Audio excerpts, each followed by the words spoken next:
চট্টগ্রাম কক্সবাজার মহাসড়ক ৬ লেনে উন্নীত করার দাবিতে সাতকানিয়া লোহাগাড়া সহ ৩টি স্থানে সড়ক অবরোধ করে বিক্ষোভ করেছে স্থানীয়রা।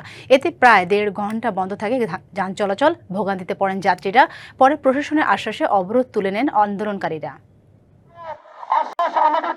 রবিবার সকাল ১০টায় চট্টগ্রাম কক্সবাজার মহাসড়কের লোহাগাড়া এলাকায় ব্যানার ফেস্টুন হাতে নিয়ে অবস্থান নেন স্থানীয়রা। চট্টগ্রাম কক্সবাজার মহাসড়ক ৬ লেনে উন্নীত করার দাবিতে এক পর্যায়ে সড়ক অবরোধ করে বিক্ষোভ শুরু করেন তারা। এতে থমকে যায় যান চলাচল।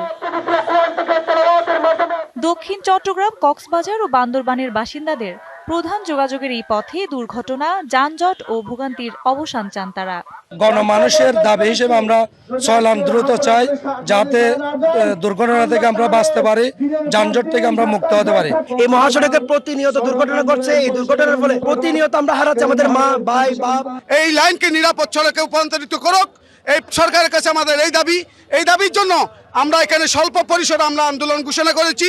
সানশাইন আটা ময়দা সুজি, ভালোবাসায় তৈরি। চট্টগ্রাম কক্সবাজার মহাসড়ক উন্নয়ন আন্দোলনের ব্যানারে সাতকানিয়ার কেরানীহাট, লোহাগাড়ার আমিরাবাদ পুলিশ বক্স ও চকরিয়ার মাতামুহুরী ব্রিজ এলাকায় অবস্থান নেন বিক্ষোভকারীরা।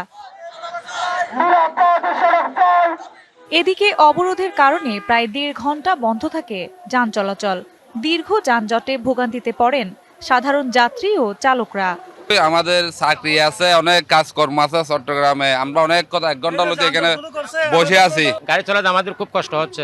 সিঙ্গেল রাস্তার মধ্যে হাজার হাজার গাড়ি, পর্যটক আসতে আছে, এদিকে অনেক যাত্রীরা আসতে আছে, কিন্তু রাস্তা ধরে সিঙ্গেল।